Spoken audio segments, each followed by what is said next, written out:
ஸ்ரீ முருகப்பெருமான் திருவடி சரணம். அனைவருக்கும் வணக்கம். இந்த பதிவில் நம்ம அபிஜித் நட்சத்திரம் அப்படின்னா என்ன, அபிஜித் முகூர்த்தம் அப்படின்னா என்ன, இந்த மாதம் எப்போ வருது அப்படின்னு தான் பார்க்க இருக்கிறோம். சரிங்களா? முதல்ல இந்த அபிஜித் நட்சத்திரம் அப்படின்றது இந்த மாதம், அதாவது ஜூலை மாதத்தில் 12ஆம் தேதி ஜூலை மாதம் 2025 காலை 6:15 மணியிலிருந்து 6:45 இந்த காலகட்ட அளவில் அபிஜித் நட்சத்திரத்துடைய அமைப்பு வருது.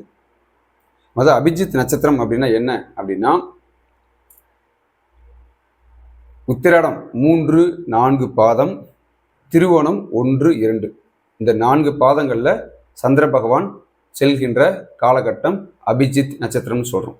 ஏற்கனவே 27 நட்சத்திரம் இருக்குது. இந்த அபிஜித் அப்படிங்கிறது அதில் இந்த நட்சத்திர பாதங்களில் சந்திர பகவான் போகின்ற காலகட்டத்தில் அபிஜித் நட்சத்திரம் அப்படின்னு சொல்கிறோம். இந்த நட்சத்திர காலகட்டங்களில் நீங்கள் தூங்குகின்ற எந்த ஒரு செயலும் மாபெரும் வெற்றி பெறும் அப்படின்னு சொல்லப்படுது. உங்களுக்கு ஏதாவது விஷயம் நடக்கணும்னாலும் நீங்கள் இந்த நேரத்தில் நீங்கள் ப்ரே பண்ணிக்கிட்டீங்க அப்படின்னா கண்டிப்பாக அது உங்களுக்கு நிறைவேறும். நீங்கள் ஆன்மீகமாக வழிபாடு செய்யணும் அப்படின்னாக்க உத்திராட நட்சத்திரம் போகின்ற காலகட்டங்களில், அந்த 3, 4 பாதம் போகின்ற காலகட்டங்களில் நீங்கள் பார்த்தீங்கன்னாக்க ஓம் நமச்சிவாயா அப்படின்ற மந்திரத்தை நீங்கள் சொல்லலாம். திருவோண நட்சத்திரம் 1, 2 பாதங்கள் போகின்ற காலகட்டத்தில் நீங்கள் ஓம் நமோ நாராயணா அப்படின்ற மந்திரத்தை சொல்லலாம். இந்த 2 மந்திரங்களும் அந்த காலகட்டங்களில் மிக மிக சக்தி வாய்ந்ததாக காணப்படுகிறது. நீங்கள் அந்த நேரத்தில் கோவிலில் கூட இப்படி வழிபாடு செஞ்சாலும், அதாவது உத்திராட நட்சத்திர காலகட்டங்களில் சிவபெருமானையும், திருவோண நட்சத்திர காலகட்டங்களில் பெருமாளையும் வழிபாடு செய்யும் பொழுது மிக அற்புதமான சக்தி கிடைக்கும். இந்த நட்சத்திர காலகட்டங்கள் மிக சக்தி வாய்ந்தது. நீங்கள் வேணால் பயன்படுத்தி பாருங்கள். அதே போல் அபிஜித் முகூர்த்தம் அப்படின்றது ஒவ்வொரு நாளும் பகல் 11:45 12:15 12:15 இந்த காலகட்டங்கள் அபிஜித் முகூர்த்தம் அப்படின்னு சொல்லப்படுது.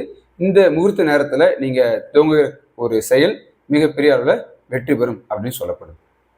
இந்த அபிஜித் நட்சத்திரம் அப்படின்றதுல இந்த உத்திராடம் 3, 4 பாதங்கள், திருவோணம் 1, 2 பாதங்களில் ரொம்ப அந்த சந்தி அமைப்பு இருக்குது பார்த்தீங்களா, அது உத்திராடமும் திருவோணம் சந்திக்கிற காலகட்டம். ஒரு நாளைக்கு 24 நிமிடம். அதில் மிக மிக அற்புதமான சக்தி வாய்ந்தது. அது பார்த்தீங்கன்னாக்க இப்போ வருகின்ற 12ஆம் தேதி ஜூலை மாதம் 2025 காலை 6:15 மணியிலிருந்து 6:45 மணியில் வருது. இந்த நேரத்தில் நீங்கள் புதுசாக ஏதாவது ஒரு தொழிலை துவங்கலாம், இல்லாட்டி எந்த ஒரு வேலையை வேணாலும் நீங்கள் துவங்கலாம். இல்லாட்டி உங்களுக்கு ஏதாச்சும் நடக்கணும்னாலும் நீங்கள் இந்த நேரத்தில் மனதார கோவிலுக்கு சென்று நீங்கள் வழிபாடு செஞ்சுக்கிட்டீங்கன்னா அந்த விஷயமானது 100% மிகப்பெரிய ஒரு வெற்றி அடையும். நன்றி, வாழ்த்துக்கள்.